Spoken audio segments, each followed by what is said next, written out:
All right, folks, this is Jack Antonio coming at you from the slushy shores of the North Saskatchewan River right here in Prince Albert, Saskatchewan. Do You Know Jack radio show on the line with Jonas Wikstrand, stickman of the one and only Enforcer. Jonas, how you doing, man? I'm really good. I'm excited. Well, yeah, for sure. I mean, you guys got a lot to be excited about, right? I mean, first of all, April 26th, via Nuclear Blast, your latest full length Zenith is coming out, so congratulations on that.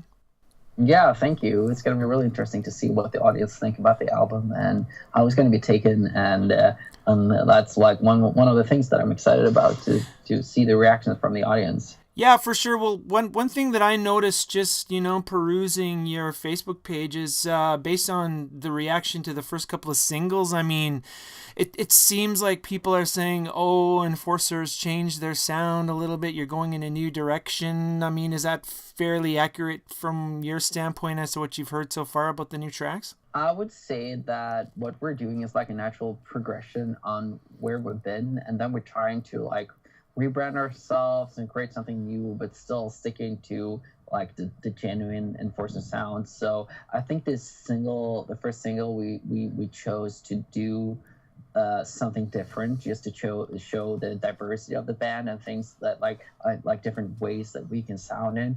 On the album though, there's a lot of things for all different kinds of fans. If they like the fast stuff, if they like the catchy stuff, if they like the more epic stuff, there's going to be like plenty of like material for everyone there.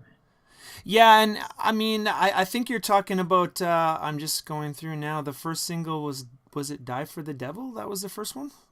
That's correct. Right, right. Yeah, no, I do agree with you. I mean, there is a lot of variety on the record. I mean, I've had a chance to listen to every single track. I mean, is this just you mentioned a progression? I mean, is this just you guys maybe leaning towards the wide variety of influences you have? Because I mean, on one of the tracks, I'm not sure how much we're allowed to talk about each track, but on one of the tracks, I will say there's a pretty definite nod to Metallica. There, I wouldn't say like there's a certain band that has inspired us for this album more than any previous bands. It's just like been collecting different kind of information and trying to do our own take on it. And there's also been like a lot of uh, like taking our songwriting uh, strategies to like a different level and try to like think through the song structures and make it make sense musically in a different way. So that has been like a huge challenge because we wanted to do heavy metal, but we also want to incorporate good songwriting in like in a composing perspective, but also like in the way of writing commercial music perspective. So Yeah, yeah. that has been that has been like all those things incorporated in making the new album. Now, one notable change is you've got a new guitar player on board, Jonathan Nordwall. I mean, is the change or the slight change in direction in part due to Jonathan coming on board? No, not really. He hasn't been a part so much uh, when the songwriting was made. He was brought on when we did the album. He's been touring with us on like two like major European tours, so Uh he's huh. been involved with us a long time before, and it's been like on and off, like substituting Joseph, and like it was like after we were done with the songwriting process that he was brought on as a full-term member. I wouldn't say that he influenced the sound in like a significant way more than bringing us like a new kind of enthusiasm because like as a like a younger member and the person that hasn't like experienced what we have experienced before bring on a certain enthusiasm that like it's transmitting to all of the other guys in the band. That's been really helpful. Yeah, well, so now you mentioned the process. I mean, how does that songwriting process work in Enforcer, Jonas? It's been like before, it's been like a lot of the times that we bring in ideas to rehearsal space and we jam in. This time has been like more like we structure the songs and we try to build the song and we try to like nail down the whole like the whole like sound and structure and lyrics and everything before we even start to rehearse it, because we don't like limit the improvisation, and like then we do their like musical interpretation when we're finished with the writing on the song, and then we can just improve it from there instead of Right. like uh like like improvising and doing a musical interpretation at the same time. So now your role as drummer, I mean, where do you fit in that whole process? I do a lot of songwriting, and I'm coming up with a lot of like uh song melodies and not so much lyrics, but a lot of concepts for the song has been coming from me and Olaf that we do together. Uh-huh. And like I never sit down on the drums when we're writing. I mostly sit down with my keyboards. Like all the like piano stuff, it's stuff that I've been recorded. So a lot of the uh, that things is like me and Olaf were sitting with the guitar together and we're writing songs. So it's either like me and Olaf writing a song or Tobias are writing a song, Uh-huh. uh, uh, and then we're like putting it together to an album together. Uh, but instead of like finishing the songs together, it's all been like finished ideas that we bring into the rehearsal space. Right, right, yeah. And I think now, from what I read in the Nuclear Blast press release, it looks like you guys are self-produced on this record too. So I mean, what's the advantage to producing yourself? Because oftentimes when I talk about when I talk to bands about the production and the recording process, I mean, they Mm. always say having a producer in the room sort of is that extra opinion when it comes to writing, and a lot of the times just cutting the fat off of arrangements and stuff.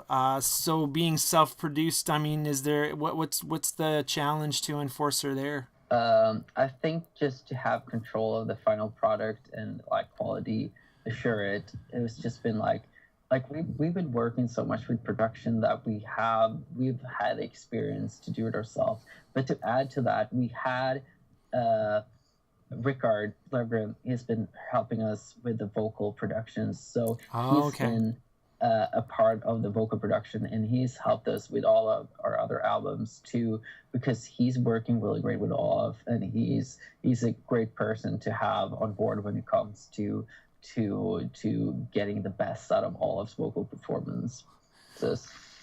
Yeah, yeah. Now it looks too like you recorded your drums at Soundtrade Studios in Stockholm, but the rest of the stuff was recorded elsewhere. So I mean, was there a reason for that?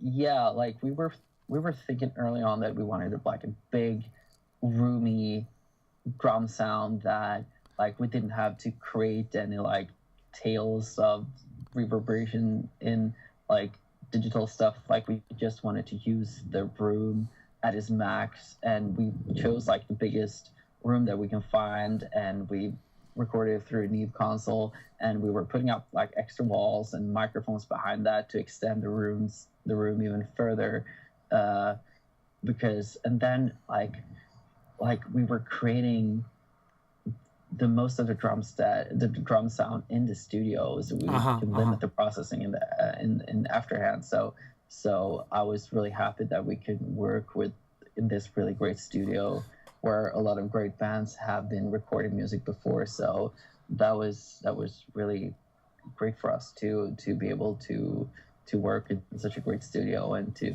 get the drum sound that we were aiming for. It sounds like Soundtrade has a bit of a reputation for recording heavy metal. Then.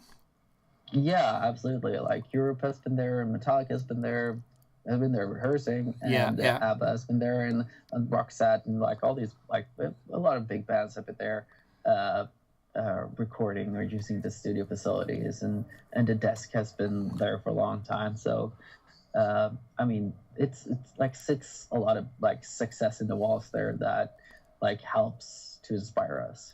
Yeah, no, I mean, was there a particular record that you've heard from the past recorded there where you're like, oh, we got to go to Soundtrade because I mean, we want our drums to sound like that? Like, is that sort of where it's at there? No, not really. It was just like trying to find a really like good and big Yeah, drum room Right. and that's where like our contacts took us to get uh, an opportunity to record that. Sure. Yeah. Because like a lot of these big studios don't exist anymore, since like a lot of productions are being made in like home studios and smaller facilities.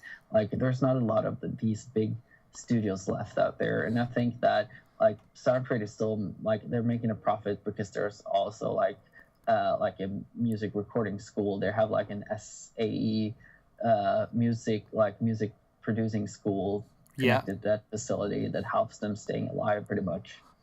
Oh, that's interesting. That's interesting.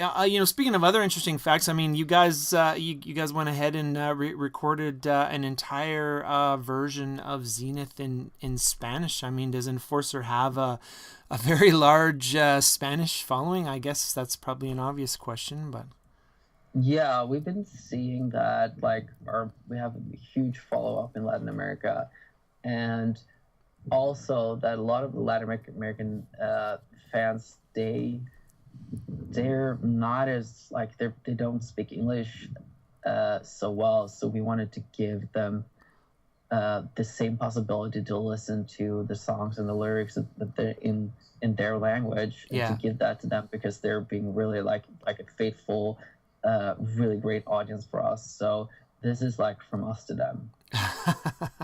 I'm sure the fans in Latin America will really appreciate that. I'm sure they already have. I'm sure you're already probably hearing a lot of feedback from those fans. Yeah, they're like everyone seems super stoked about it. So I'm really curious to see like their full reactions when they hear the album. Right on, right on. Well, one of the things that I'm really stoked about, being a Canadian is, when you guys come to North America on tour with Warbringer, looks like maybe starting in early September, you've got several Canadian dates here. You are hitting just about every possible place that Canadians can see a good heavy metal concert. I mean, is there a history of the band in Canada as well?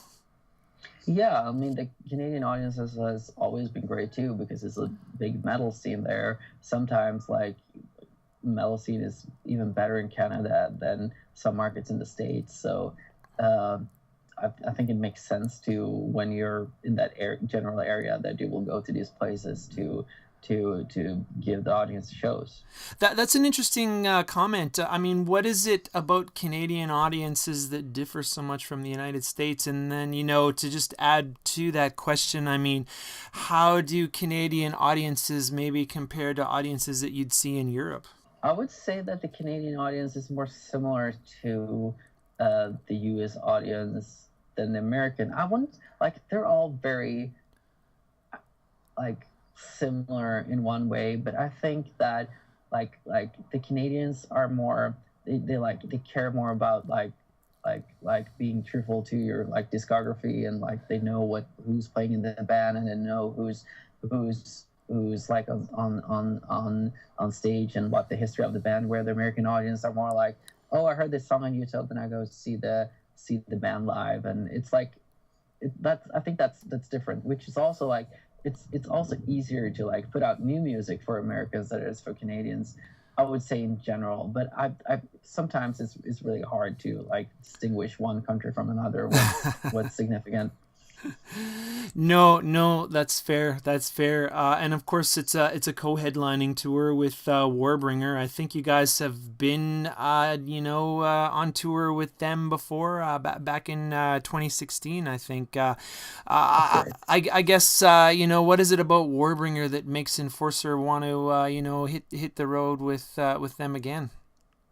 I mean, it was a successful tour last time, and I think it makes sense to have like two different sounding bands. They can also like they can share a fan base, and but they can also like draw completely different audiences, but they can all enjoy the same band. So I think it makes sense to go and tour together. Yeah. Well, I was gonna say now, Warbringer has quite a different sound than Enforcer. I mean, of course, the new wave of traditional heavy metal title is sort of, passed back and forth about Enforcer. I mean, what's your opinion on sort of the labeling of Enforcer to that degree? I mean, I don't really like it actually. I don't like labeling because I think it just like felt like something that was like labeled after we've been around for a couple of years. That this Yeah. is just because there seem to be other bands playing the same kind of music and also from like the same kind of area in the world, and they like wanted to create a label on that kind of music. But that was also not really good for us because we're like bunched together with like a lot of bands that we might not have so much in common with, and I think that was not very like great for us because maybe it's Sure. like Yeah. other bands that we want to be connected with instead of just that general scene. Yeah, well, of course, as I said off the top, your new record, Zenith, comes out April 26th via Nuclear Blast. And, at least the Canadian dates of the tour kick off in Vancouver, September 13th at the Rickshaw Theatre in Vancouver, BC. And of course, I've had a chance to hear the record a few times, and I think it's absolutely brilliant. So congratulations there, Jonas, and I wish you all the best, and hopefully I'll be able to get out and see you. I think the closest I'd be able to get to you is at the Exchange in Regina on the 16th of September. So hopefully I can make it out for that. Yeah, I hope to see you. Right on, right on. Well, thank you very much for your time, sir. It's a privilege and an honor to be able to speak with you tonight. Thank you. You have a great night. Yeah, you too. Bye-bye. Bye.